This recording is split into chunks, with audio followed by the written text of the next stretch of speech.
YouTube já está? Ei, que bênção, aleluia. All right. O Rev está também, né?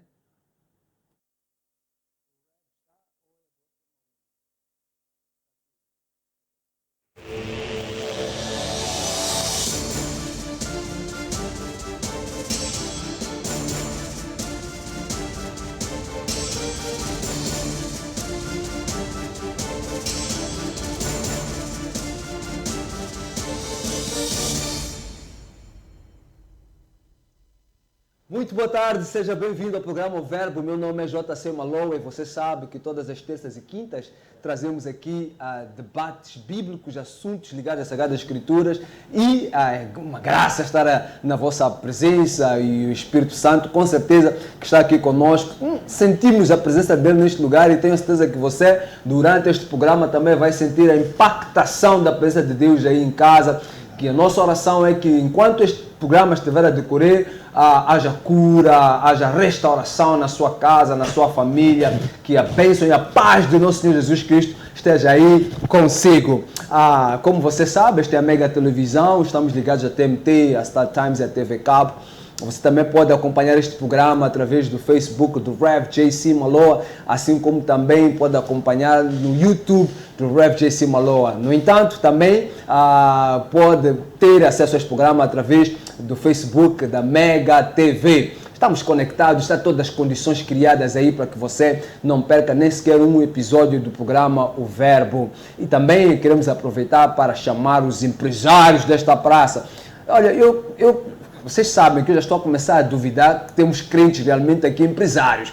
Porque um programa como este, o Verbo, e ainda não temos nenhum empresário batendo a porta dizendo que quer apoiar o programa para que vá mais adiante, é estranho. Então vamos ter que orar aqui para que Deus abençoe os nossos empresários para ver que temos que ter merchandising aqui, uma caneca com o nome da sua empresa, queremos ter uma vinheta passando aí em nome da sua empresa, queremos falar e promover a sua empresa. Você que é crente, que é cristão e empresário, se filie aqui ao programa O Verbo, junte-se a nós e vamos levar a sua marca e, acima de tudo, o Verbo adiante.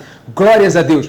Hoje eu estou aqui com dois homens de Deus, eu estou aqui com o pastor Pinheiro e também estou com o evangelista José Caré. E vamos falar sobre a família. Sim, vamos falar sobre a família segundo o propósito de Deus. A família segundo o propósito de Deus. Este é um tema que realmente tem que te colocar aí sentado, você, os seus filhos, a sua esposa, o seu marido, a sua Bíblia, a sua caneta na mão. Vamos tirar notas para aprender no dia de hoje. Vamos à nossa Bíblia no livro de Gênesis, capítulo 2.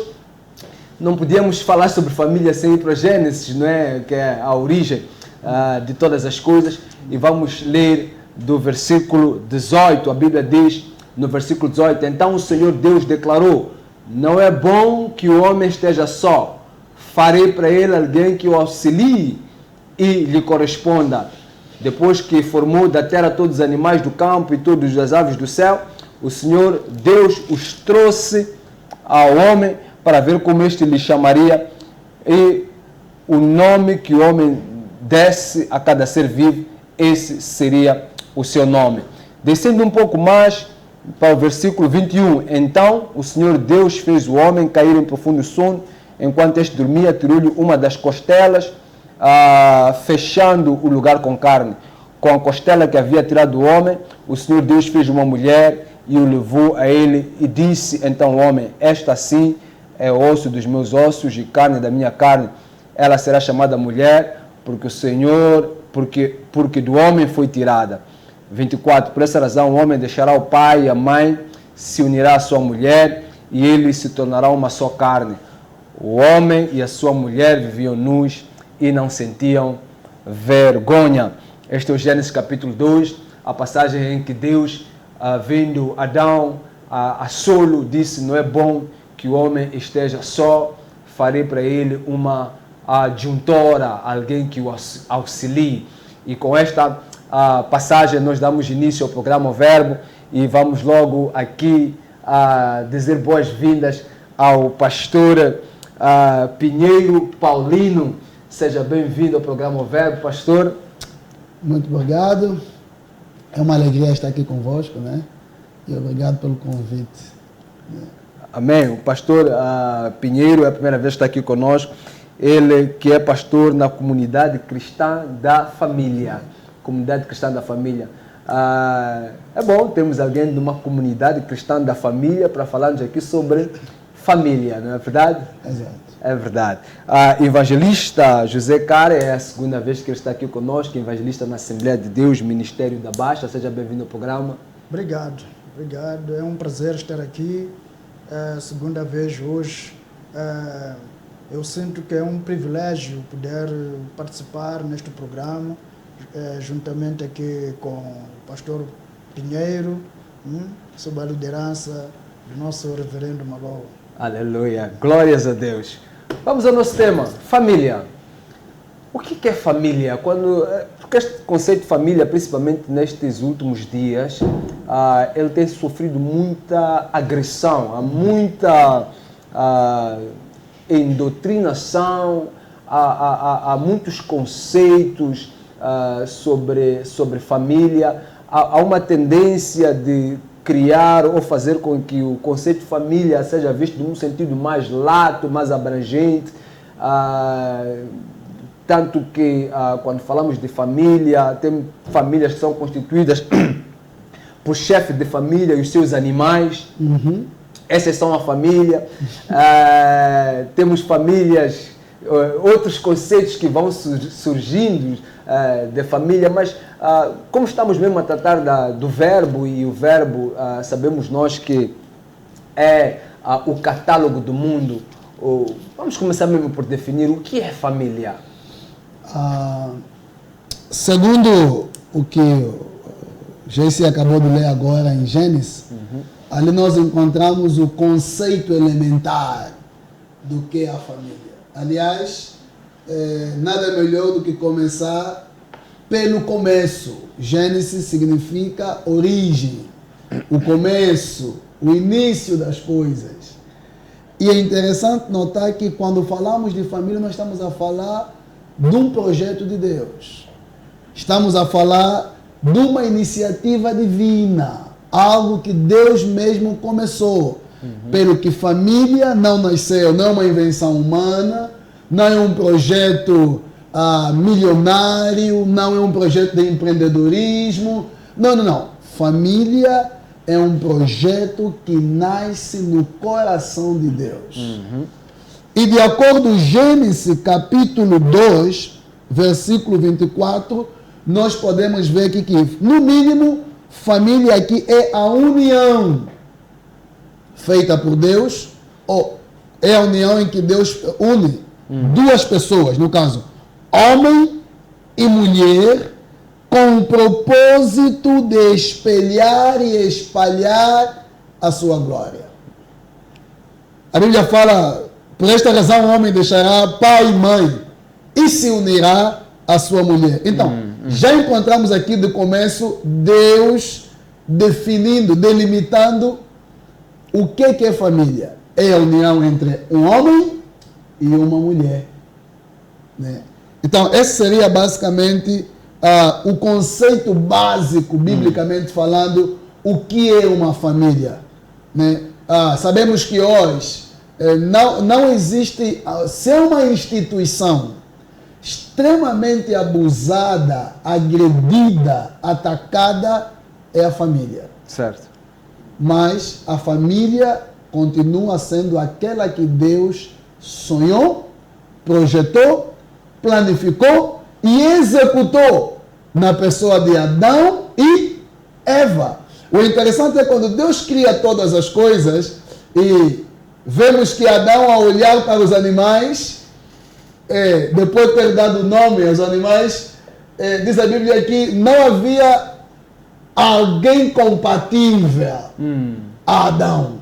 Então Deus disse, far-lhe-ei alguém que lhe seja compatível. E aí veio então a mulher. Então isto é o conceito básico de família. Então, venha o que vier, inventa-se o que inventar, mas biblicamente família continua sendo aquilo que Deus projetou, aquilo que Deus sonhou e aquilo que Deus executou em Adão e Eva. Nós teremos a ser, vamos assim dizer, retrógrados, se quisermos ficar neste conceito de família, de acordo a Gênesis capítulo 2, este conceito que trouxe aqui o pastor Pinheiro. Nós estaremos a estar ultrapassados, estamos numa época, estamos no século XXI, estamos no modernismo, e olharmos para a família neste sentido estrito da palavra. Bom, muito obrigado por esta oportunidade. É sempre difícil secundar o grande homem de Deus, ainda por cima trabalha diretamente com a família. Concordo plenamente com a definição. É uma definição extraída da Bíblia, teológica. Só queria acrescentar que, olhando para o tema, tratar da família segundo o propósito de Deus. Sendo que Deus, na sua onisciência, né, no seu conhecimento pleno de todas as coisas, decidiu criar, não é, a família com um certo propósito, para um certo fim, com um certo projeto para a família seguir. E olhamos para a família como o governo, o primeiro governo, não é? O primeiro governo, o governo básico no mundo. Olhamos para a família como um governo cujo seu território de exercer este governo é o lar. É o lar.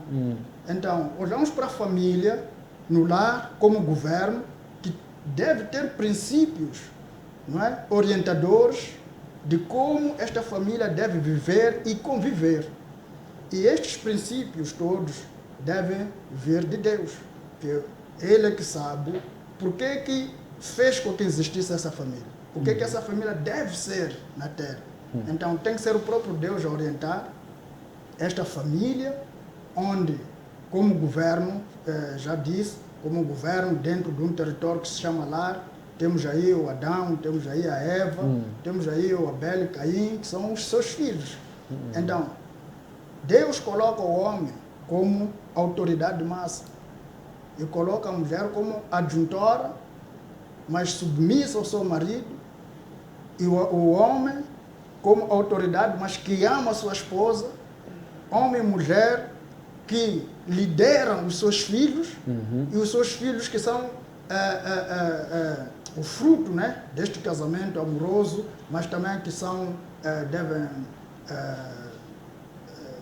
responder com respeito, não é, aos seus pais. Então encontramos aqui cada um com sua tarefa, encontramos cada um aqui com o seu dever, o seu direito para viverem segundo a vontade de Deus.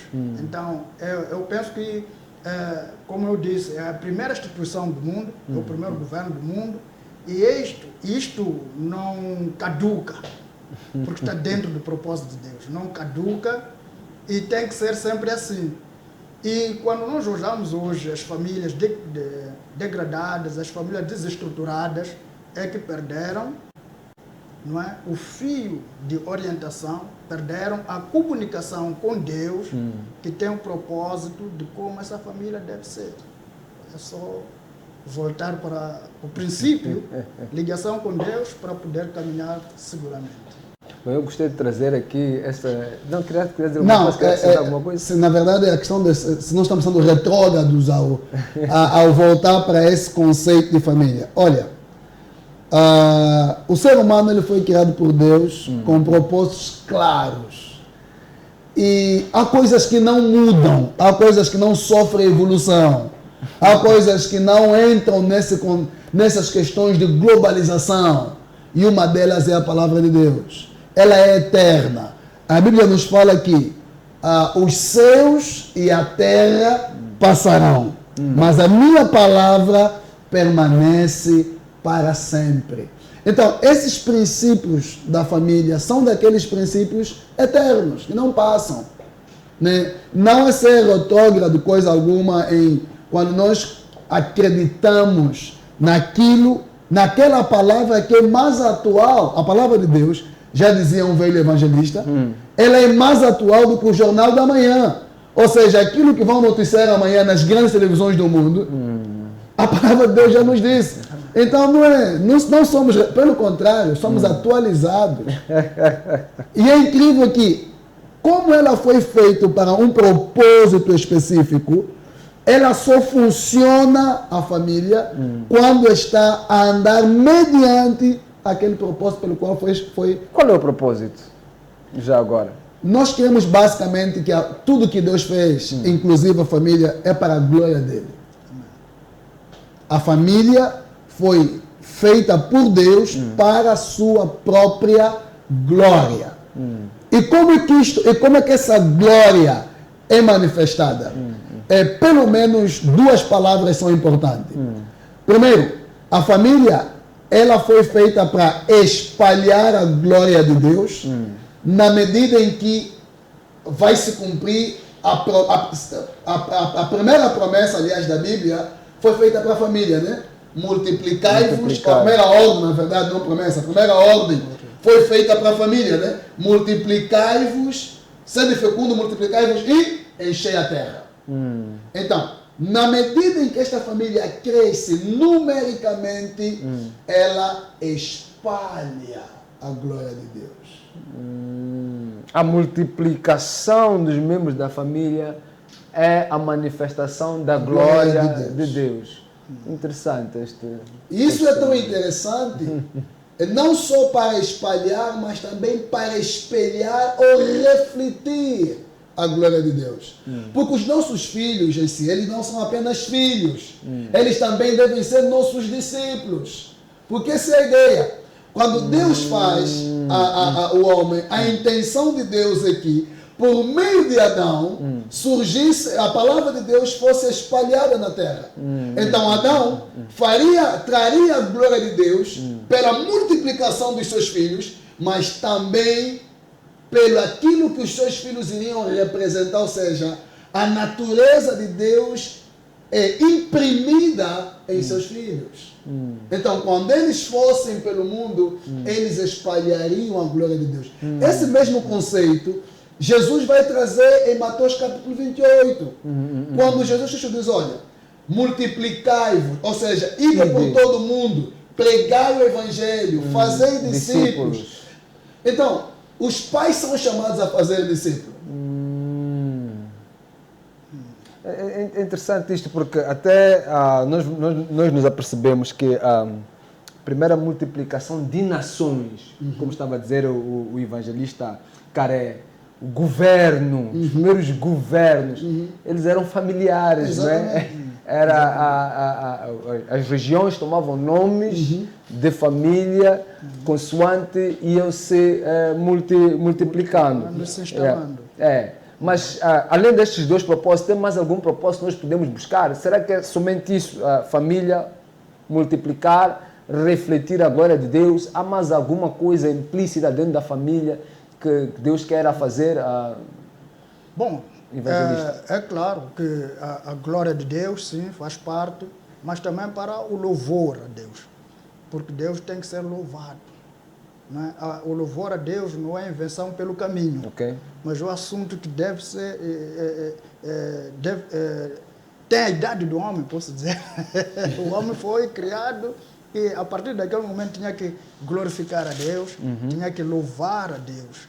Então, o louvor a Deus, toda a sua criação também é feita para louvar a Deus. Então, daí que se a família, não é, distrai-se, não louva a Deus, aí também corta-se este fio de comunicação e perde-se pelo seu caminho.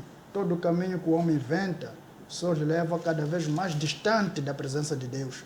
Mas o caminho que leva o homem a pisar certeiro onde quer chegar é sempre com a orientação de Deus. Então, o louvor a Deus é um dos propósitos de Deus. Tá certo. Família, pai, mãe, filhos, ou podemos incluir dentro deste conceito de família outros membros? Por exemplo, servos.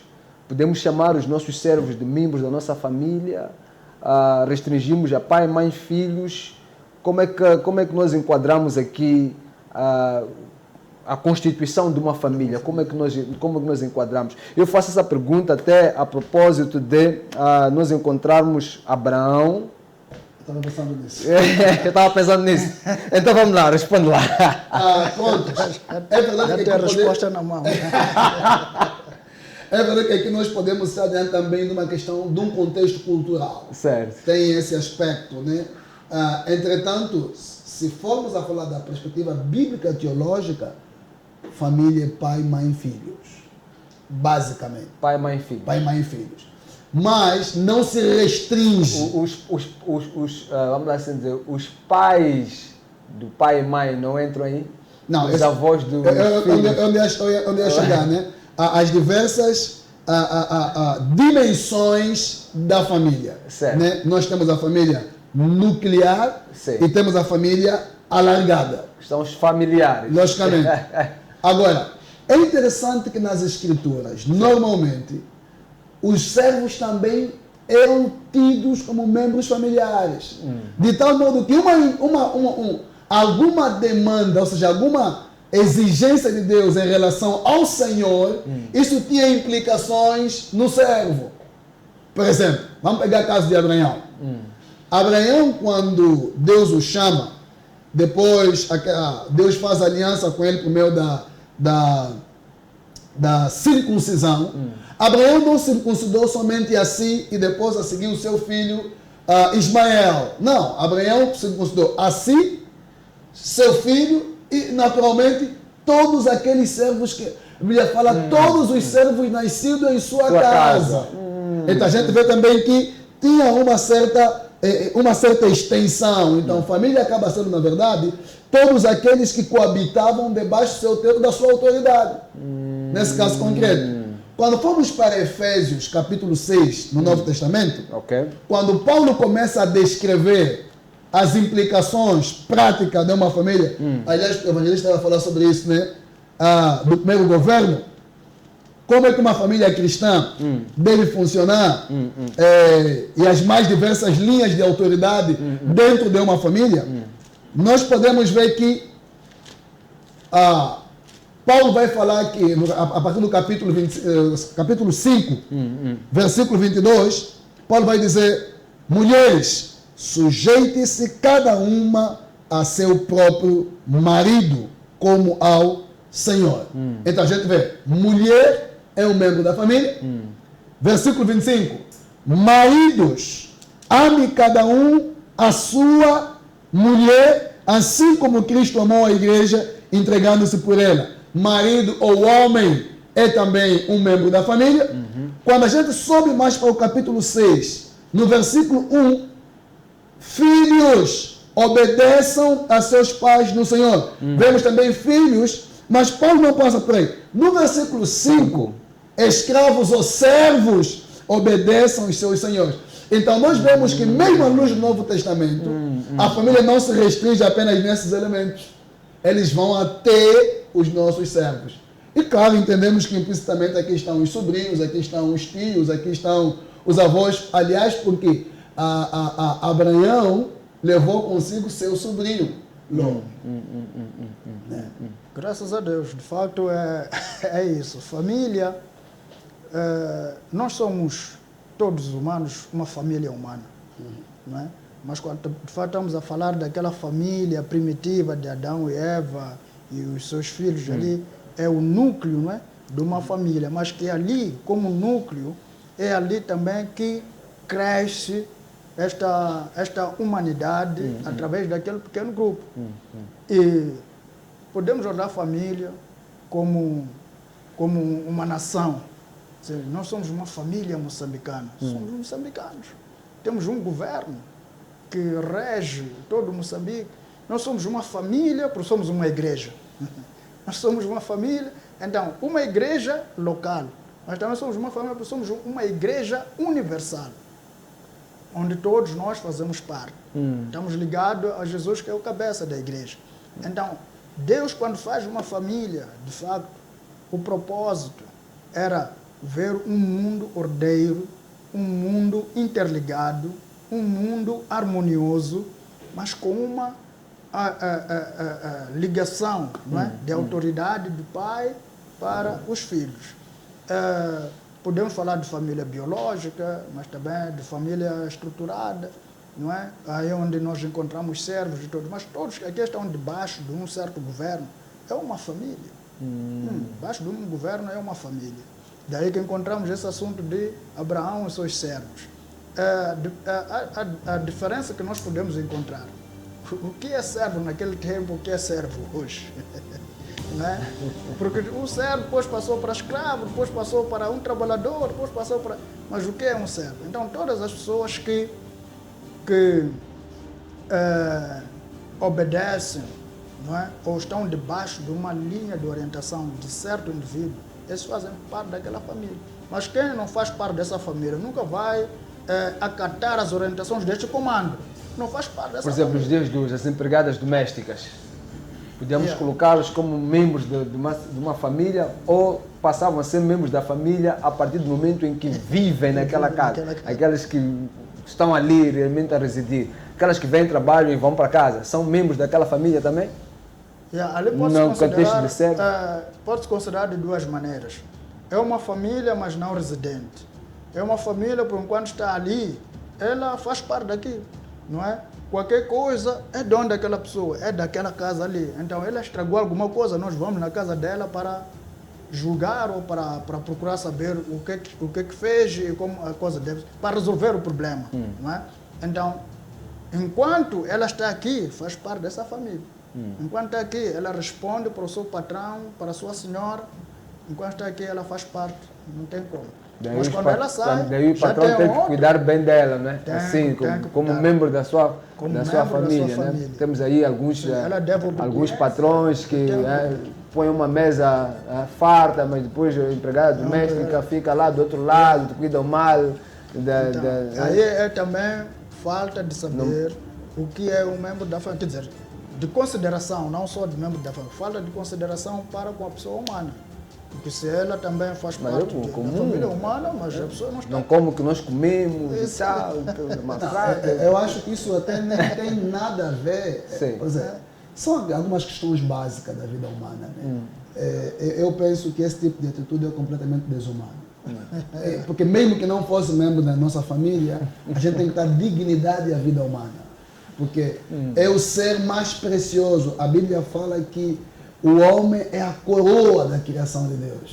Então, ele é o ser que merece toda a dignidade acima de toda a criação criada por Deus. Então, todo tratamento que nos cheira indignidade a essa criação da glória, a essa coroa da criação, é repugnável. Não é admissível. Não podemos admitir. De forma alguma. Muito bem, foi a primeira parte do programa O Verbo, estamos aqui a falar de família. Na segunda parte nós vamos meter um pouco mais de pimenta aqui ao programa, porque vamos querer saber se realmente família é só homem e mulher. Será que não pode aí haver algumas transformações e tal, homem com homem, mulher com mulher? Será que não podem formar família e tal? Vamos lançar essa pergunta logo depois do intervalo. Fica aí conosco, até já.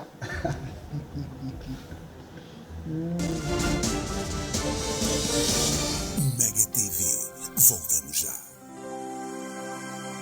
A Flitrack Moçambique é uma empresa de segurança eletrónica com foco no rastreamento de viaturas através do sistema GPS. Aproveite a super promoção de 6.860 meticais mais taxa de instalação por ano para viaturas ligeiras. Estamos em Maputo, Matola, Xaixai, Beira, Tete, Pemba e Nampula. Atendimento pelo 85 28 28 100 ou 85 28 28 400. Flitrack Moçambique. Rastreamento, seguros, alarmes e extintores. Saiba mais em www.fleetrack.co.mz. Casa do Extintor Limitada é uma empresa moçambicana vocacionada na venda, manutenção e prestação de serviços de sistemas contra incêndios. Vendemos extintores, placas de sinalização, sprinklers, material da EPI. Realizamos obras de sistemas de detecção de incêndio, sistemas de supressão, formação e certificação. Casa do Extintor Limitada. A sua segurança não tem preço. Mega TV.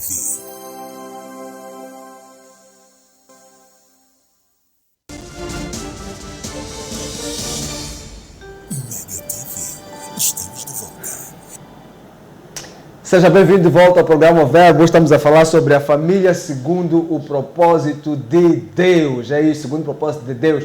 Estamos aqui com o evangelista José Caré e também com o pastor Pinheiro Paulino. Estamos a ter aqui um tempo muito abençoado e falando sobre família. É sempre uma bênção falar de família.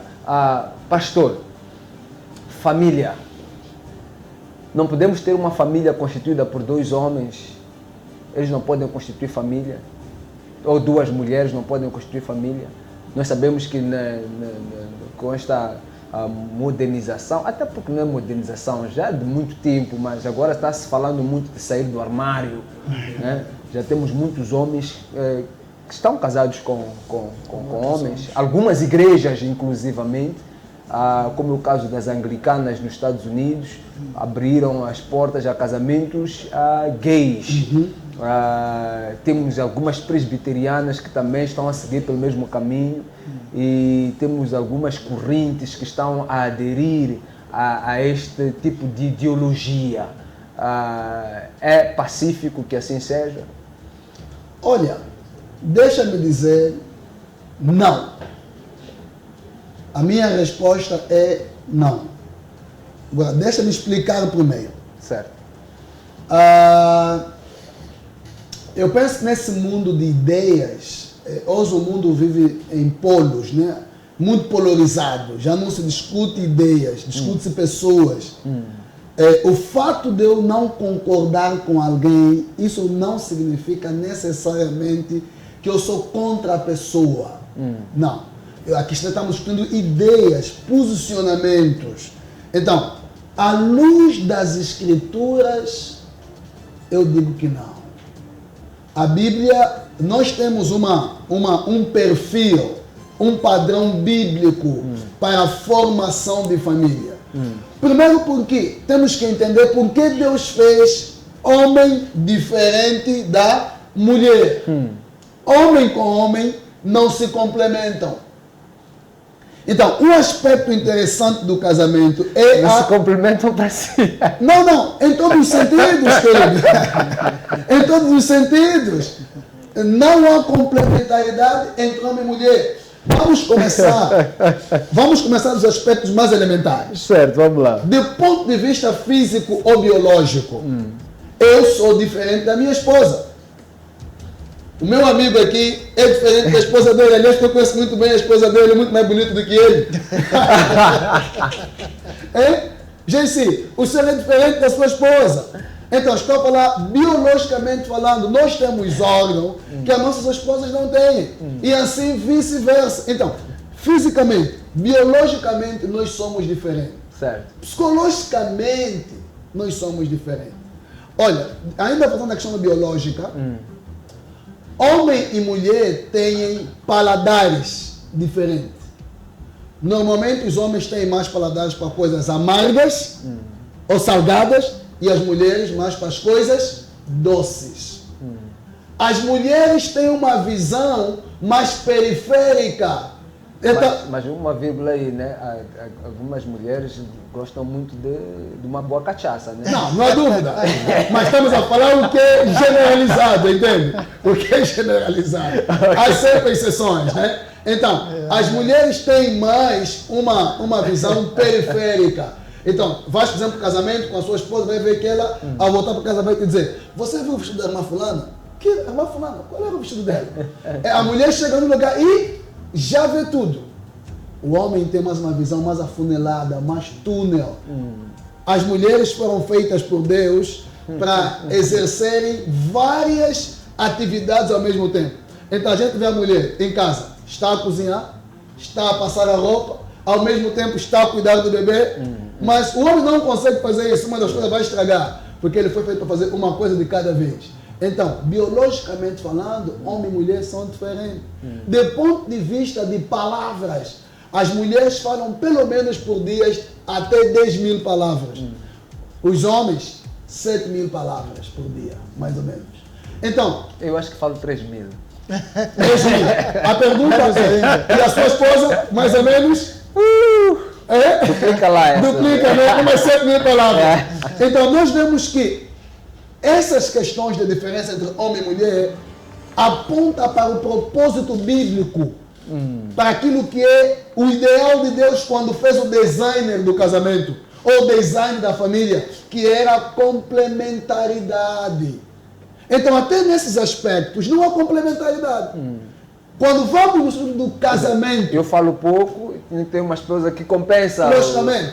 Senão não há comunicação ali, né? Lógico. Eu fico calar, quer dizer, eu não falo nada, ela também não fala nada, não pode, ela tem que falar. Exatamente. É interessante. Então, eu vejo assim, ela tem que ver um pouco mais para poder... Para ver complementaridade. Acho que até mesmo em termos de sensibilidade, ela tem uma sensibilidade a muito mais sensibilidade da apurada, pele né? feminina é 2 vezes mais que a sensibilidade da pele masculina. Por isso, para a mulher, o toque, o abraço é extremamente importante. Mas para nós não necessariamente. Então, essa complementaridade, me diga, se nós somos aqui do mesmo sexo, decidimos nos casar, vamos falar, somos 2 gurus aqui, não vai funcionar a coisa. Agora, quando entramos para os aspectos bíblicos, nós vemos claramente que, do ponto de vista de funcionalidade, homem e mulher têm papéis diferentes no contexto da família. Ok. Então, eu não consigo ver isto 2 homens ou 2 mulheres. Concordo plenamente. Uma vez que também estamos a falar segundo o propósito, de Deus. Não é? Segundo o propósito de Deus, essa família de homem com homem, mulher com mulher, não funciona. Não digo que não possa existir, porque de fato encontramos na realidade homem com homem fazendo uma família, mulher com mulher fazendo uma família. Nesses casos, um dos homens é um pouco afeminado, né? Tem que se afinar para ser sim, uma tem que se uma afeminar. mulher, onde encontramos E aí mulher ele, com por mulher, exemplo, já não pode desempenhar esse papel. Talvez até aí, não sei, acho que não conheço muito bem o mundo dessa gente. Essa é uma terra maciça. Mas de fato, quando encontramos na rua as pessoas, os homens, têm mais tendência de se fazerem de mulheres. E há mulheres que também querem ser homens. Querem ser homens, isso também acontece. Mas como nós dissemos, sempre que perdermos a comunicação, o comando de Deus, inventamos nossos caminhos e só dá na desgraça. Né? Certo. Nunca traz a felicidade, porque de fato, como disse, quando introduziu este debate, falou de Gênesis, onde Deus fez o Adão, depois fez a Eva, e diz, Deus fez homem e mulher segundo a imagem e semelhança. Então, homem e mulher é a imagem de Deus. Okay. Homem e mulher é semelhança de Deus. Não é homem que é a imagem de Deus, ou homem que é a semelhança de Deus, mas homem e mulher. Quando diz homem e mulher, homem sozinho não é a imagem completa de Deus. Okay. Mulher sozinha não é a imagem completa de Deus. Para se completar a imagem de Deus, homem e mulher têm que estar juntos. Okay. Não é? Então, onde encontramos homem com homem, a imagem de Deus não se reflete na sua totalidade. Assim, onde encontramos mulher com mulher, a imagem de Deus não se reflete na sua totalidade. Então, para haver totalidade da imagem de Deus e a semelhança de Deus, tem que haver esta união. Então, o que é que nós podemos entender quando falamos da imagem e quando falamos da semelhança? Não é? É o que o pastor Pinheiro estava aqui a explicar, de outras maneiras. Mas a imagem, encontramos o reflexo daquilo que se pode ver a olho nu. Mas a semelhança encontramos aquilo que se pode compreender através das ações. Como bem disse, o homem não consegue ser uma mulher. A mulher não ainda que consegue tente, ser. né? Ainda que se esforce. Ainda que tente, vai ser por algum momento. Temos umas aí que já colocam uns silicones e Sim, tal. mas é o aspecto físico, mas o aspecto emocional. O aspecto emocional, ok. aí Isso não é vai muito ser. importante, Não, isso é a muito semelhança importante. encontramos no aspecto emocional. Isso é muito importante. Encontramos no aspecto emocional. Deus é criador. Quando é criador que gera uma coisa, o homem não pode gerar um filho. O homem pode cooperar para a mulher gerar filhos. Isso é muito importante, é que estamos a falar da sobrevivência da raça humana, não é? Mas é interessante ir por para essa linha. multiplicar-se, encher o mundo. É interessante ir por essa linhagem, mostrar claramente a nossa verdadeira natureza, ela é demonstrada nas nossas reações. Porque a ação normalmente ela é planificada, mas a reação nem sempre. Porque ela é sempre uma resposta a uma ação. Mesmo esse pessoal que assume ser que o homem que agora acha que é mulher, a mulher que acha que é homem, pega esse pessoal distraído. Vai ver como é que ela vai reagir. Ela vai reagir se for mulher como mulher, se for homem como homem. Eu estou a lembrar-me agora que estás a dizer isso. Eu estou a lembrar-me de certa vez havia uma discussão, né? Estava ali envolvido um homossexual, um homem que se fez de mulher, que se trans... Um homossexual. Bom, transgender, vamos assim dizer, né? E a dado momento da discussão, porque havia ali um bate-boca, então, a dado momento o homem, mulher, está muito complicado este programa de hoje. Ele diz assim, ele vai assim: eu vou te mostrar que eu também sou homem. Quer dizer,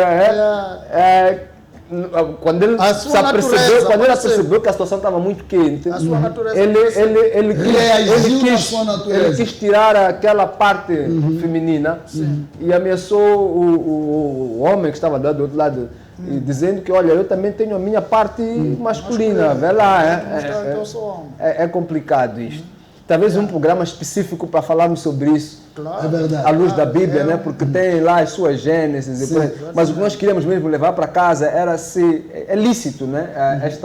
Se há algum espaço bíblico, porque é um debate que está por aí. Se há algum espaço bíblico. Por isso é que eu tenho dificuldades de chamar isso de família. Porque a pergunta que foi nos feita é se é possível um homem e uma mulher, uma mulher com mulher, homem com homem, formarem família. Acho que não. Porque não é essa a fotografia de Deus. Eu tenho certeza. Não é essa a fotografia de Deus. Okay. É aqui a força da expressão, né? Das possibilidades, mas não é essa a fotografia de Deus. Ok. E poliandria, poligamia, evangelista? Eu sou uma xangana, pá. Né? Tenho dinheiro, tenho taca. Quero ter 3 mulheres. De fato, há espaço, biblicamente falando. Não, mas porque lá os homens de Deus, Salomão teve 1000 mulheres e tal, né? E temos lá, Davi teve também. Né? Então parece que a Bíblia abre espaço para que eu também possa ter aí umas tantas mulheres e tantas concubinas. É lícito? Bom, segundo o propósito de Deus, isso não é lícito. Isso acontece por causa do egoísmo humano. E também, muitas das vezes, usamos a Bíblia de forma incorreta. Porque a Bíblia é um livro que atravessa gerações, atravessa culturas, mas a Bíblia foi escrita dentro de um contexto. Né? Foi usada uma certa língua, que já hoje essa língua não é usada da mesma maneira. O hebraico é bíblico, é koiné, é diferente do hebraico usado hoje em Israel. Não é? O grego koiné, queria dizer, é diferente do grego usado hoje na Grécia. O hebraico dos tempos também é diferente. Agora, para se entender ou perceber o que se diz, é preciso haver um trabalho aqui exegético, um trabalho aqui hermenêutico, de entender a coisa naquele tempo, como era percebido aquela informação. E fazer a contextualização. O que está a acontecer, as pessoas veem o que está escrito na Bíblia. Vemos Salomão com 1000 mulheres, então eu posso ter também 1000. Né? Então é uma situação. Mas segundo a vontade de Deus, um homem para uma mulher para um homem. há várias culturas onde existe a poliandria, como está a dizer, uma mulher com vários maridos. Algum tempo atrás, lá, os meus irmãos de Nampula, né? Era normal, né? As mulheres podiam ter uma mulher com vários homens, maridos. E aqui, no nosso caso, aqui no Sul, como nós somos do lado mais homem, né? Eu sou uma mistura. Um Meus homem... pais são do lado do norte. Meu pai é Macua de Niassa. Ok. E a minha mãe é Machangana daqui de Gaza. Então eu estou nos dois lados. Estou aqui e estou lá em cima. Mas foi uma boa combinação, né? Foi uma boa combinação, porque esse homem de lá do norte está habituado a partilhar uma mulher. Veja só, o meu apelido Maloa é apelido da minha avó. Quando a minha avó nasce os meus tios e meu pai, eles recebem o apelido da minha avó, Maloa. Mas depois os nossos pais, meu pai, os meus tios, quando vão fazer os seus filhos, disseram nada, vamos lá, manter o nosso nome, e já não dão mais o nome dele. Interessante, por causa mesmo desta matrilinear, né? esta coisa matrilinear que havia lá. De facto, para Deus, e nós vamos ver isso ao longo do tempo, que Deus está ensinando que de facto uma mulher é para um homem é para uma mulher. E quando nós fazemos isso, encontramos a comparação que Deus faz da mulher com a igreja. A mulher com a igreja e o homem, que o marido, com Cristo. Efésios, né? Efésios 5, sim. Então, aí logo entendemos que tem que haver só um único comando. Deus quer que Jesus Cristo seja o noivo da igreja. E a igreja seja imaculada. Não deve ser adúltera, não deve ter outros homens. Porque quando tiver outros homens, o que vai acontecer? Vai profanar, vai adulterar, vai trazer filhos que não são desta casa, não são desta família. E aí, automaticamente, o comando vai ser deturpado. Mas aqui tem que haver uma linha de comando, uma linha de orientação e uma obediência estreita. Então, de facto, o que a Bíblia nos orienta é um casamento seguro, onde há um homem e uma mulher, e nunca concubinas, nunca pessoas aí de fora, mas somente... Não, mas vai entender, pastor Pinheiro vai entender que este é problemático. Tem muita gente que tem essa dúvida. Até porque entram nas Sagradas Escrituras e vem ali, né? 2, 3 casamentos, 4, 5 mulheres e por aí em diante. E depois questiona-se, mas qual é o respaldo bíblico? O que é que o verbo diz sobre o assunto? Pode um homem ter 2, 3 mulheres, havendo condições? E veja só, por exemplo, que depois temos outras religiões que para eles isso aí é lícito, né?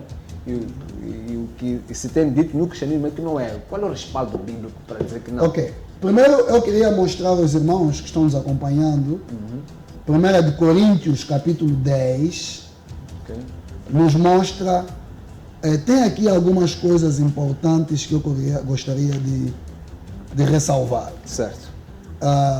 Depois eu ia responder a pergunta. Ok.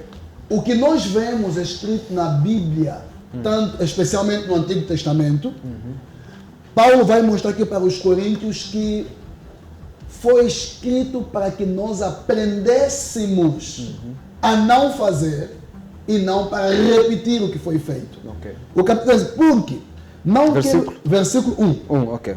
1 Coríntios 10. Sim. Porque não quero, irmãos, que vocês ignorem o fato de que todos os nossos antepassados estiveram sobre a nuvem e todos passaram pelo mar. Em Moisés, todos eles foram batizados na nuvem e no mar. Todos comeram do mesmo alimento espiritual, beberam da mesma bebida espiritual, pois bebiam da rocha espiritual que os acompanhava. E essa rocha era Cristo. Contudo, Deus não se agradou da maioria deles, por isso os seus corpos ficaram espalhados no deserto. Versículo 6. Essas coisas ocorreram como exemplos para nós, para que não cobicemos coisas más, como eles fizeram. Não sejam idólatras como alguns deles foram, conforme está escrito. O povo se assentou para comer e beber e levantou-se para se entregar à farra. não pratiquemos imoralidade, como alguns deles fizeram. E num só dia morreram 23 mil. Não devemos pôr o Senhor à prova, como alguns deles fizeram. E foram mortos por serpente. E não se queixem como alguns deles se queixaram. E foram mortos pelo anjo destruidor. Essas coisas aconteceram a eles como exemplos. E foram escritas como advertência para nós sobre quem tem chegado o fim dos tempos. Ok. Ou seja, por que a Bíblia preserva? Por que Deus inspirou um autor humano para registrar que Salomão teve 1000 mulheres, dentre elas 700 concubinas e 300 mulheres? Por quê? Está aqui escrito. Aquilo foi escrito para mostrar que nós não podemos seguir aquele exemplo. Ok. Tanto que foi desgraça dele. Logicamente. É isso que eu ia dizer. Exatamente isso. Todo mundo que foi pelo caminho da poligamia na Bíblia teve desgraça em sua vida. Davi, embora foi um homem segundo o coração de Deus, mas ele teve muitos problemas na sua vida. Se teve. Pelo fato dele ter tido muitos filhos com mulheres diferentes. Se teve. O próprio Salomão teve grandes problemas, introduziu e institucionalizou através dele aquelas várias mulheres, cada uma trazia a sua própria adoração. Suas deusas, seus demônios para Israel. Então, é isso que a gente precisa perceber. Que isso não está escrito para nós imitarmos. Sansão também teve esse problema. Me mostra um polígamo. Salomão tornou-se um sacerdote pagão. Ele teve um momento de queda terrível. Era muito sábio, mas a sabedoria dele tornou-se zero por causa dessa brincadeira. A história diz... Condicionou a divisão de Israel. Exatamente. Abraão também teve problemas. Teve problemas, exatamente. A história nos diz... Aliás, o problema de Abraão, até hoje estamos a gerir. Logicamente. A história nos mostra que três grandes problemas da raça humana destruíram os grandes impérios do mundo. O Egito Antigo, a Síria, a Roma, Grécia e todos os outros. O sexo oposto, poligamia, o álcool e o abuso de poder. Então, essas coisas não foram escritas para que nós imitássemos. Então, tem que ficar claro. Eu sempre digo, me mostra-me um polígamo e eu te mostrarei a sua desgraça. Mostra-me um polígamo e eu te mostrarei a sua desgraça. Porque está cheio nas escrituras de exemplo de miséria dos polígamos. Essa mesma questão, Jesus Cristo lá em Marcos... São fracassados. É verdade. Homem polígamo é um homem fraco. Porque o homem forte, ele tem que amar a única mulher da sua vida. Esse eu tiro o meu chapéu. Mas o mundo até começou ao contrário. E acrescentando a isso, porque os males não se limitam só na poligamia ou poliandria. Mas também há aquele que diz, bem, eu não quero ficar com duas mulheres, eu prefiro separar-me desta e casar a outra. Isso também não é aceitável. Eu ia entrar aí nesse assunto aí que está a picotar. Mas esse assunto é melhor. Vamos esperar um bocadinho, vamos falar disso aí. Vamos lá congelar um bocadinho isso aí. Está a falar de divórcio, né? Sim. Vamos chegar lá. Mas eu estava ainda a dizer, quando chega no Novo Testamento, quando volta mais nas palavras de Jesus, os camaradas chegam a falar, mas Senhor, não podemos deixar nossas mulheres pegar uma outra. Se eu não quero mais dela, cansei-me dela. Eles dizem, ainda citam Moisés, né? Sim, Moisés deu carta. De divórcio. Podíamos ter deixado.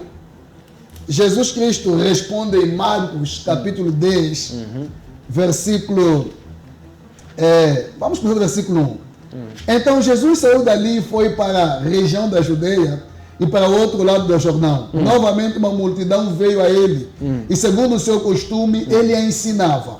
Alguns fariseus aproximaram-se dele para pô-lo à prova, perguntando, é permitido? É o evangelista que cutucou esse assunto, né? É permitido. Já entramos. Mas talvez não pela porta. Não, vamos lá. Adequada, né? Não é pela porta, pelo escuro. É permitido ao homem divorciar-se de sua mulher? O que Moisés lhes ordenou. Perguntou ele. Eles disseram, Moisés permitiu que o homem lhe desse uma carta, uma certidão de divórcio e mandasse embora. Isso está em Deuteronômio, capítulo 24, de 1 a 4. É porque é uma citação que eles estão aqui a fazer. Sim. Respondeu Jesus: Moisés escreveu essa lei por causa da dureza do coração de vocês. Versículo 4, que é onde eu queria chegar. Versículo 6, desculpa. Mas no princípio da criação, Deus os fez homem e mulher. Homem e mulher. Isso nos remete tanto àquela questão da homossexualidade, quanto a essa questão de um homem dividir-se com muitas mulheres. Por quê? O que eu queria trazer aqui para essa questão da poligamia é mostrar claramente que Jesus Cristo, quando ele colocava a questão do divórcio, que dá abertura à questão da poligamia, ele vai dizer uma coisa muito interessante. Ele remete os seus algozes para o Velho Testamento, para Gênesis, que acabamos de ler em Gênesis capítulo 2, versículos 19 a 20, que no princípio, o que Jesus está querendo dizer é, o que Deus disse no princípio? Qual foi o plano de Deus no princípio? O que Deus está dizendo aqui no princípio é um homem e uma mulher. Uma mulher e um homem. Então, à luz das Escrituras, não há espaço para a poligamia. Evangelista, Concordo plenamente. já abrimos o assunto de divórcio aqui. Deixa com ele, Deus. Abrimos. Já abrimos o assunto de divórcio. O homem separou-se da sua mulher e foi se casar com uma outra mulher. Ele já tem duas famílias, né? Geralmente. Ou deixou de ser, a primeira já deixou de ser família, passou a ser a segunda família. Não. Porque estamos aqui a ver a questão da família segundo as Sagradas Escrituras, né? Ou as duas são família? Ficam as duas famílias.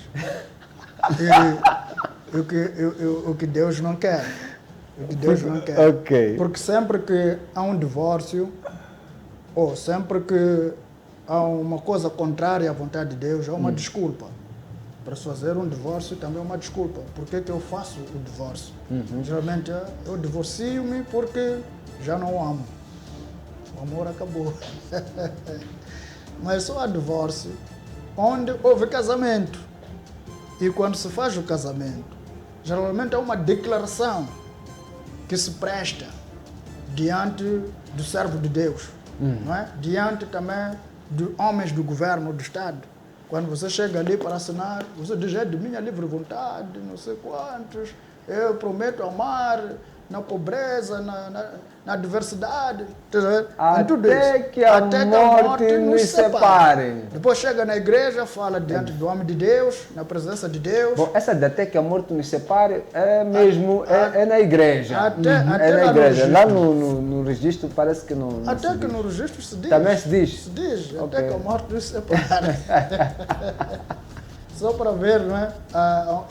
O que a gente declara sem ter pensado. É que naquele momento, não é, empurrados com aquela emoção, não é, empurrados com aquela paixão, a gente confunde o que é amor, o que é paixão, e dissemos que amamos. De fato, aquele sentimento é amor, mas quando nos orientam, não é, na igreja, amar, não é, na adversidade, amar na pobreza, amar na tristeza, na doença e na prosperidade.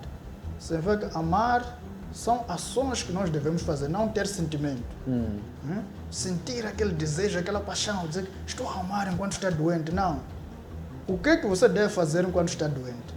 O que você deve fazer quando está numa adversidade, está triste, quando está... Então, são ações que nós devemos fazer para colocar a outra pessoa, não é, sempre em bom estado. Não é? Em bom estado.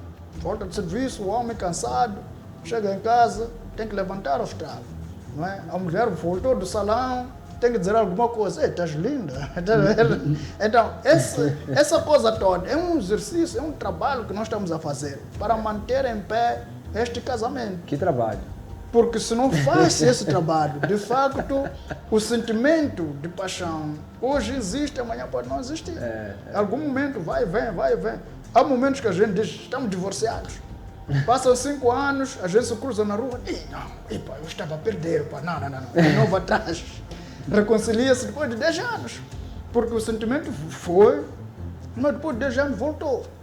Então, para evitar essa coisa de que eu vou movendo-me através do sentimento, temos que trabalhar também através da consciência. Da consciência. Quais são os meus deveres para com a pessoa. Então aí sempre vamos reativar quando nós estivermos baixo naquele momento. Então, a responsabilidade de cada um acender o fogo para que o fogo do amor permaneça aceso dentro do casal, não é? Se nós esperarmos, porque muitas das vezes as mulheres, a queixa que elas fazem é de que meu marido não me ama. E nós temos problemas com essa parte. E nunca diz, eu não amo a ele. Ele não me ama, ele não me ama. Então, geralmente é isso. Eu quero que ela preste atenção a mim, quero que ela faça algo para mim.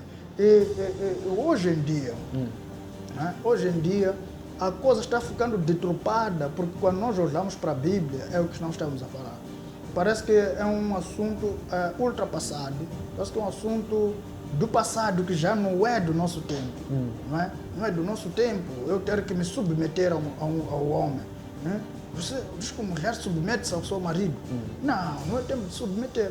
É porque a gente não entende o que é isso de submissão, o que é isso de amar. Agora, se a gente for a entender o que é submissão, o que é amar, aí vamos ver que não há nada difícil nem impossível. Não é nada aqui de colocar alguém fora do nível que, pronto, estudei muito, sou doutora, não sei o que, agora me submeter ao meu marido. O que é submissão? Então, a gente não entende isso. Então, por causa da cultura e de muita informação que nós encontramos, filosófica, antropológica, social, então acabamos colocar a Bíblia de lado e seguirmos esses caminhos, pensando que são caminhos de atualidade, são caminhos de desenvolvimento, são caminhos de civilização. Mas não há nada disso. É um desvio, é uma perda, é uma desgraça que estamos à procura. Amém. Vamos fazer um pequeno intervalo e depois entramos já para discutirmos um pouco estas questões de submissão, amor, porque são pilares de um relacionamento, até porque você que está em casa com certeza tem visto famílias que estão se destruindo, que estão em problemas. E vamos aqui debater um pouco sobre como é que podemos, de acordo com as Sagradas Escrituras, manter estes laços familiares sempre presentes e eternamente vincados. Por isso fica aí conosco, vamos ter um pequeno intervalo e voltamos já. Mega TV, voltamos já.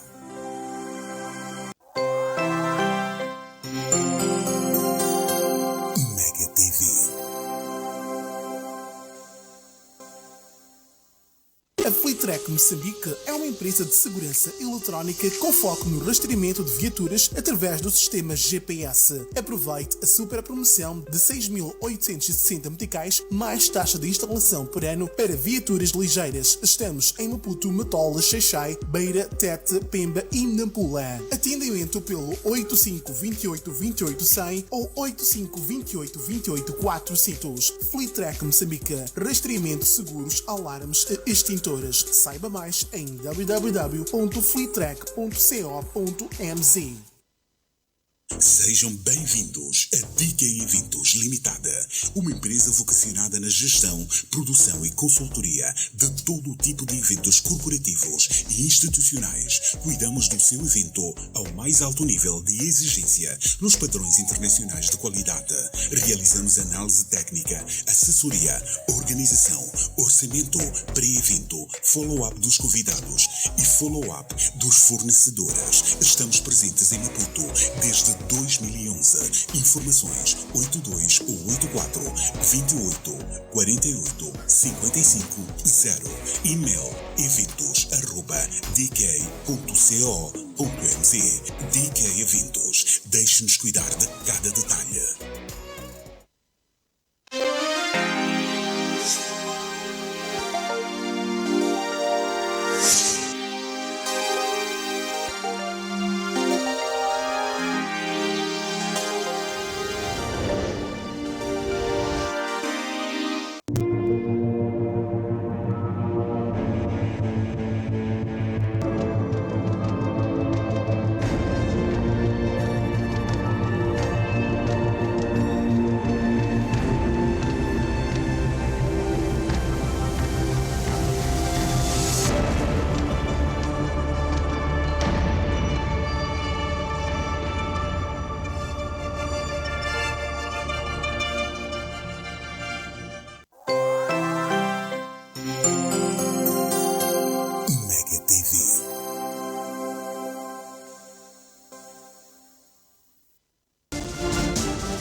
Estamos de volta.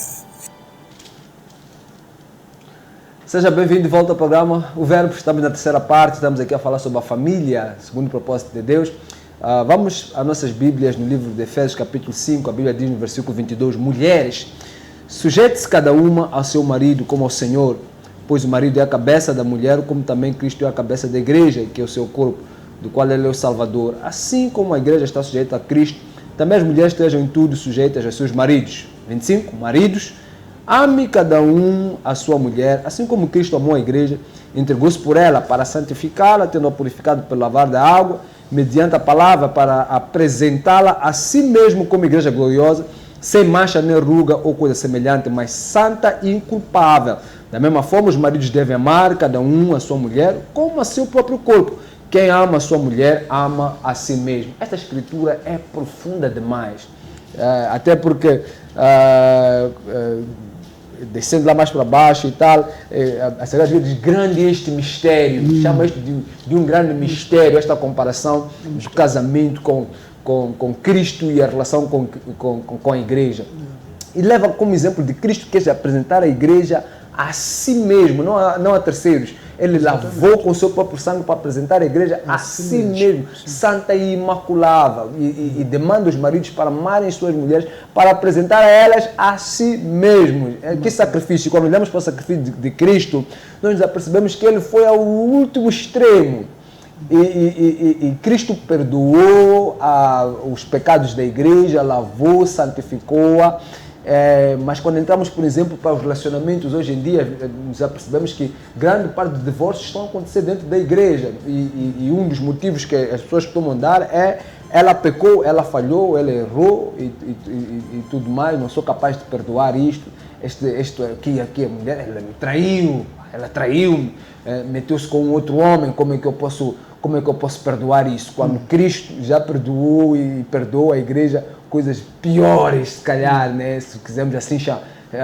Até hoje continua perdoando. E até hoje continua a perdoar. O mesmo que não consegue perdoar a sua mulher por alguma razão e tudo mais, ele depois vai a Cristo e pede perdão a Cristo pelos seus pecados. E há alguma desculpa, biblicamente falando, para que alguém dê carta de divórcio à sua mulher? Se não, o que está acontecendo? Qual é o problema? Bom, eu acho que a igreja está doente. Eu sei que falar de divórcio é um assunto difícil. Muito difícil. Muito difícil. Mexe com muitas coisas. E mais, também cada caso é um caso, que a gente precisa tratá-lo diferentemente do outro, de acordo com a realidade de cada problema, de cada assunto que a pessoa estiver a viver.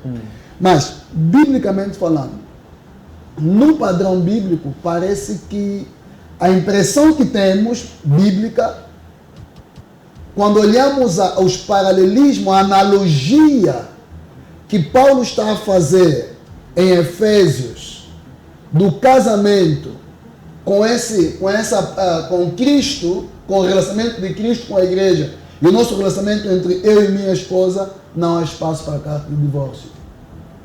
Quando perguntaram para Jesus a respeito daquela mesma questão sobre o divórcio, Sim. em Mateus, Jesus é interessante que o autor de Mateus começa antes falando da parábola do servo impenitente, do servo impiedoso, que tem uma dívida bilionária com o seu patrão, não tem condição de pagar, vai e pede perdão, o seu patrão o perdoa. Logo a seguir, ele se encontra com o seu conservo, que lhe devia uma mixeria. Diz, para meu dinheiro, disse, vou te pagar, mas agora não posso te pagar. Ele diz, não tens que me pagar, é hoje, agora ou nunca. Pega no seu companheiro e ele manda para a cadeia. Só que os seus colegas já percebem, esse camarada acabou de ser perdoado agora pelo chefe. Eles vão ter com o chefe. E o chefe manda ele chamar, então eu te perdoei uma dívida impagável. E tu não consegues perdoar? Que brincadeiras é essas? E a seguir, no capítulo 19, isso no capítulo 18, a seguir, o capítulo 19, versículo 1 fala, tendo dito essas coisas, alguns fariseus se aproximaram-se de Jesus para perguntá-lo se poderiam dar carta de divórcio ou não. O que nós entendemos? Se Pedro pergunta a Jesus quantas vezes deve perdoar o seu próximo, o seu irmão, e Jesus Cristo depois conta uma parábola respondendo a pergunta de Pedro, mostrando que Pedro até acha-se um pouco mais sábio, né? Não, mas eu posso perdoar até 7, né? Até 7 está bom. Por quê? Porque a lei judaica dizia até 3 vezes, 6 vezes, essa é a lei dos homens. Mas eu vou subir um pouco mais, eu perdoo até 7, está bom. Jesus vai dizer, não, você deve perdoar 70 vezes 7. Na verdade, este número não significa necessariamente que nós vamos perdoar 490 vezes. Não. Esse número justamente a mostrar que o perdão é infinito. Devemos perdoar quantas vezes forem possíveis. E logo a seguir, em Mateus capítulo 19, vem então a questão do divórcio. Aliás, para no mínimo que se espera do entendedor das Escrituras, é que ele respeite o contexto. Nós não podemos ter o assunto do divórcio em Mateus capítulo 19, tirando o seu contexto. O seu contexto é o perdão. E logo a seguir, Jesus começa a falar sobre o divórcio. Então, se estamos a admitir, seja lá o que aconteceu, nós vamos terminar com um casamento, nós estamos querendo dizer, então a gente está a ignorar o contexto de Mateus 19. O contexto de Mateus 19 nos mostra, nos indica que não há pecado no contexto do casamento que não tenha perdão ou que não seja capaz de ser perdoado. Então, isso é... A citação que tem sido feita aí é, pelo menos nas traduções em português, que diz excepto por imoralidade sexual. Esse é outro assunto. Que a gente podemos... Já Marcos não fala sobre isso. Marcos já não fala. Já não fala sobre isso. Por isso é que Jesus vai mostrar, aqui mesmo nesse contexto, que todo casamento ou todo divórcio, ele até pode acontecer. O divórcio até pode acontecer. Mas o problema do divórcio é que ele te leva para o recasamento. E é isso que depois Paulo... E o próprio Jesus vai dizer... Dá um corte em 1 Coríntios 7. Exatamente, exatamente. Porque o divórcio até pode vir a acontecer. Mas já não pode voltar a casar. Aí está o problema. Então, o preço é alto. O preço é muito alto. O preço é alto. Coríntios 7 fecha essa questão. Exatamente. Então, ou você perdoa e avança com a vida.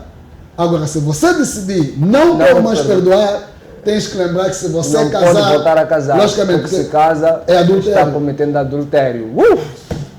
My God. 84 28 28 900 84 28 28 900. Já pode entrar em contato conosco, você que tem assim um ponto muito crucial para debater ou para questionar ou mesmo para comentar. Vou pedir para colocarem a linha na tela e já pode entrar em contato conosco. Bom, de fato é um cenário triste, porque como estamos a falar aqui de uma família família segundo o propósito de Deus. Eu disse anteriormente que o propósito de Deus era ver toda a sua criação a viver de uma forma harmoniosa. E isso só pode acontecer se as famílias estiverem bem estruturadas, as famílias estiverem andarem segundo a orientação de Deus, o único Deus, o Criador.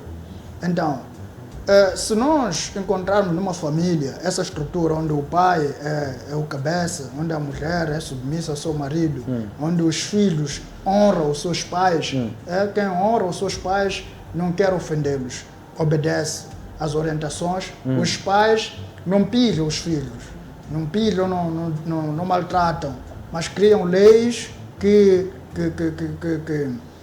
colocam as crianças a crescerem num ambiente saudável, num ambiente em que as crianças se sintam livres, podem falar, podem ouvir, podem questionar de uma forma aberta e livre. Agora, isso contribui positivamente para que essas crianças possam responder às ansiedades responder às necessidades de uma sociedade. Quando nós encontramos sociedades desestruturadas, é que também temos famílias desestruturadas. Quando a família não tem, não tem uma boa forma, uma harmonia de convivência, nunca podemos formar filhos que podem ser bons estudantes. Porque se não respeita os teus pais, não respeita os irmãos, não vai respeitar o professor, não vai respeitar os colegas, não é? E se a pessoa sai dali, da sala, onde não respeitou o professor, não respeitou os colegas, mas chega no serviço, não vai respeitar o diretor, não vai respeitar os colegas.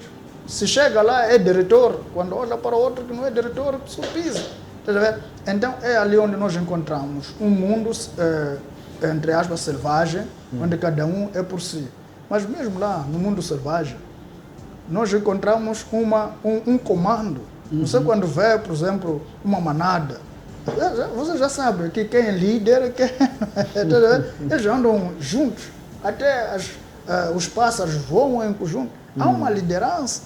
Então, uma família é muito importante. Uma família numa sociedade é muito importante. E você apanha uma sociedade, posso dizer, bem educada, é porque as famílias têm um trabalho sério. Não é cada um por si, não são peixes no mar, onde o peixe está a nascer aqui logo, meia volta, está a engolir os peixinhos. Família moçambicana, que tal? Como é que nós poderíamos... Bom, o pastor Pinheiro acabou dizendo agora, né, que a igreja está doente. Mas eu posso dizer que a sociedade é que está doente. A igreja está fraca.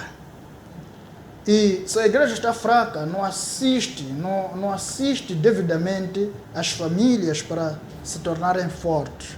E a sociedade está doente porque não sabe qual a linha de comando tem que seguir. Não acata as ordens do governo, não acata a palavra de Deus, nem aquilo que aprende na escola como filosofia sabem seguir. Aqui cada um por si.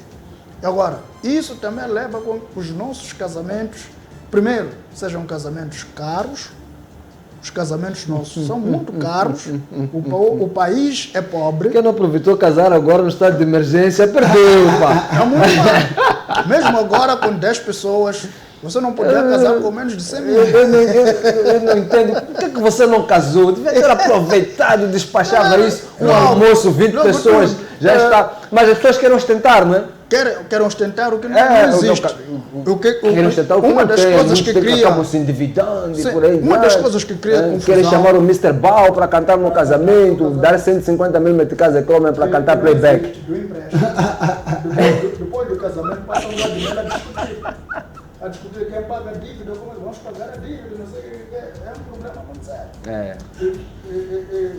Por causa desta situação toda, há muitos divórcios. Há muitos divórcios porque o casamento é feito numa fachada, não na verdade. Porque quando o casamento é assente numa verdade, eu tenho que fazer a minha namorada conhecer quem sou eu.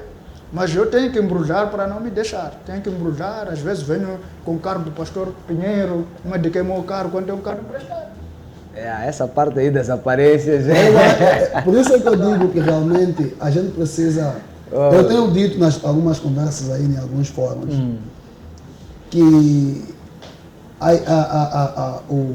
o conceito de família está com muitos problemas.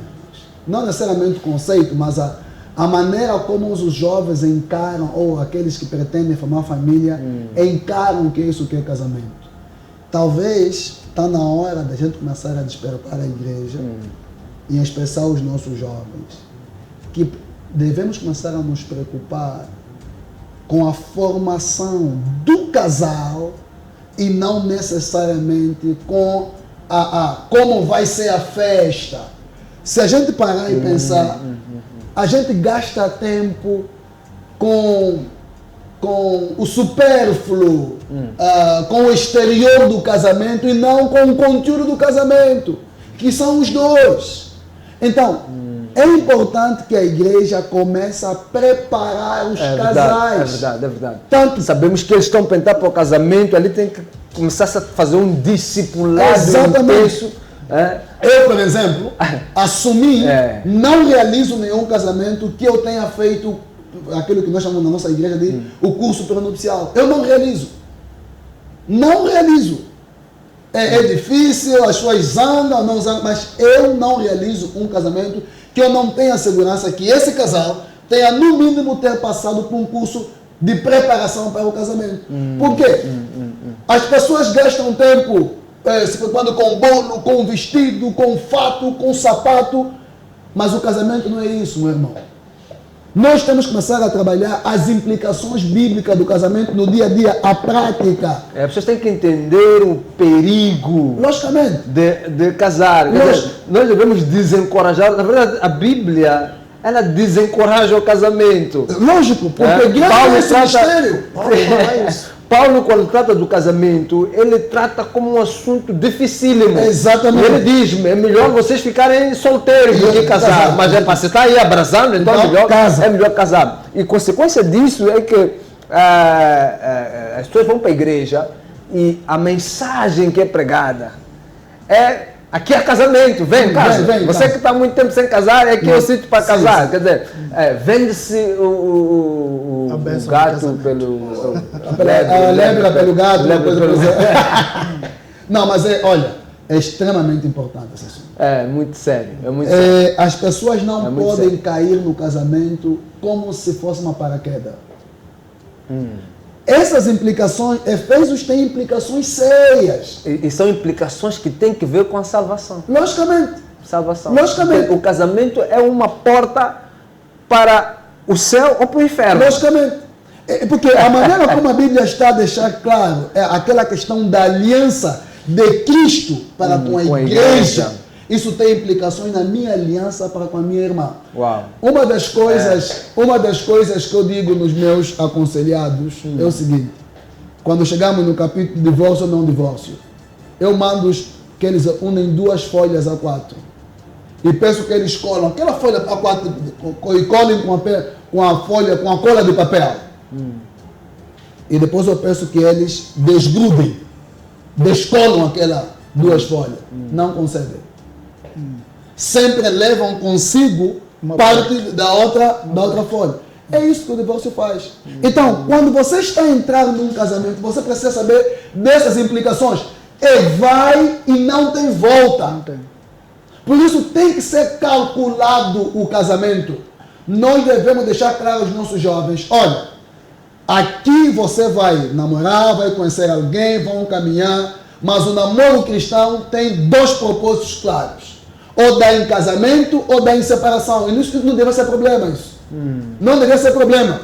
Agora, a gente não separar-se. Sabia eles.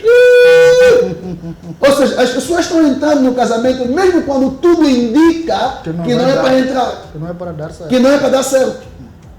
Porque o namoro não é... O namoro não é problema separar-se. Sim.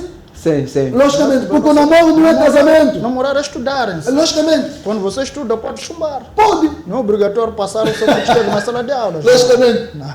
Mas veja bem esse estudo aí, não é para estudarem aí, andarem a tocar nas irmãs. Não, é isso, eu não quero chegar. É isso, é. Porque o namoro que nós estamos a dizer é aquele namoro bíblico, sem toques, é aquele namoro que glorifica não é para Deus. andarmos aí a tocar nas irmãs, dizer estamos a estudar. sim. Não faça isso. Agora, se tocou, casa, já não tem saída. Se tocou, tem que casar. Tem que casar. Tocou nela. Não tem como. temos que- Ama ou não ama, vai aprender a amar. Sim, não há que tocar e depois largar. Então, este é o grande problema, porque nós transformamos o namoro já em casamento. Esse é o problema. O namoro já foi transformado em casamento. As moças, os moços, quando começam a namorar hoje, já vai dormir na casa dele, já vai lavar a roupa dele, já cozinha na casa dele, já faz tudo que uma mulher casada já é faz. família. Já é família. Agora, achas que esse vai querer mais construir família se já tem família antecipada, que nem pagou nada? Então, este é o grande problema, meu irmão.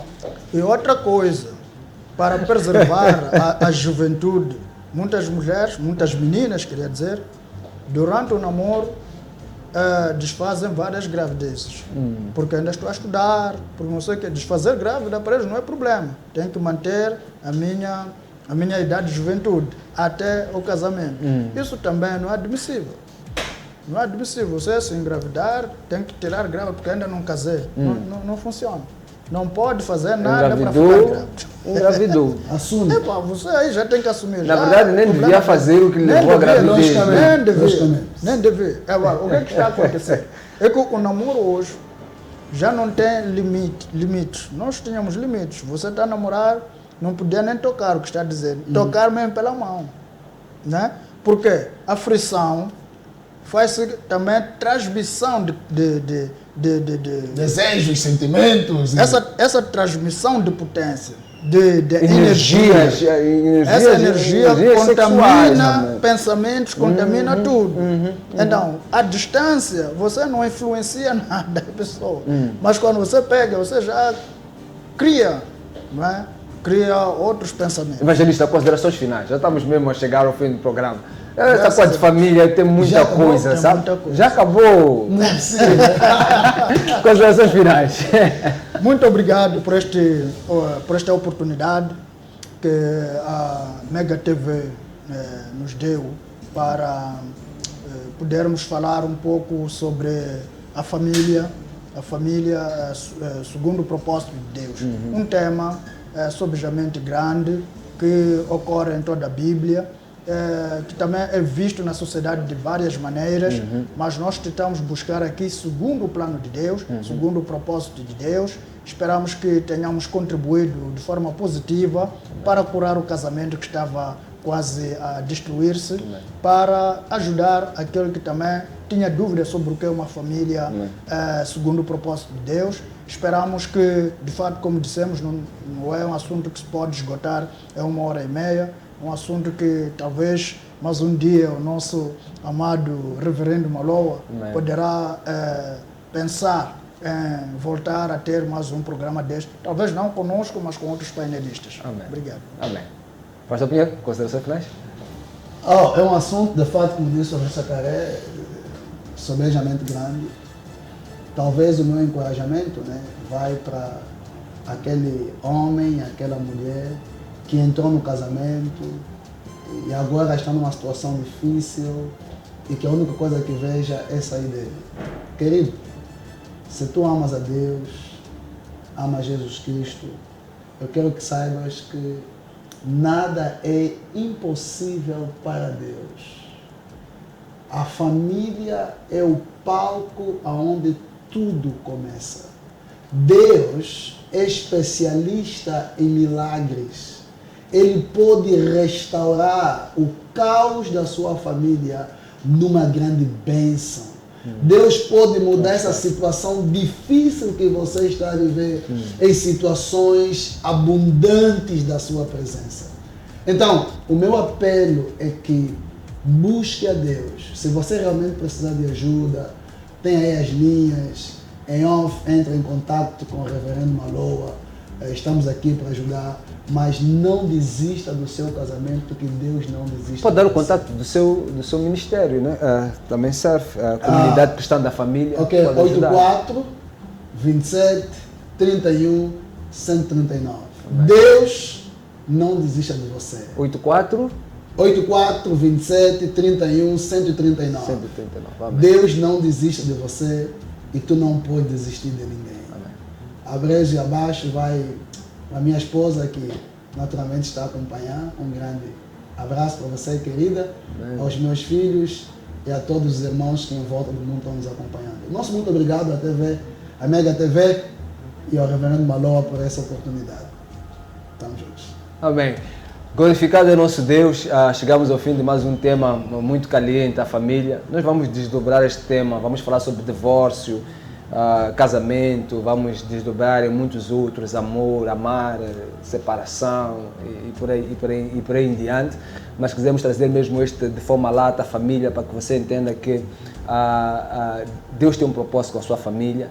E ainda que estejas em conflitos, em guerras, ainda que Satanás esteja ali trazendo barulho, seu marido não dorme em casa, volta bêbada, sua mulher ela é rabugenta, traz muita guerra, nós queremos que você saiba, como disse e muito bem o pastor Pinheiro, que Deus é a solução. A família foi construída por Deus e a primeira instituição que foi oposta por Satanás, a primeira instituição que foi tentada por Satanás foi exatamente família, foi exatamente casamento. Por isso não podemos nos admirar que haja estas guerras nestes tempos, mas nós queremos decretar bênção para a sua casa, para a sua família e para os seus filhos. Que o Espírito Santo e o nosso Senhor Jesus Cristo reinem em sua casa. E até o próximo programa. Na quinta-feira nós estaremos aqui com um grupo de mulheres para falar sobre santidade. Não perca, quinta-feira às 17 horas estaremos de volta no Verbo.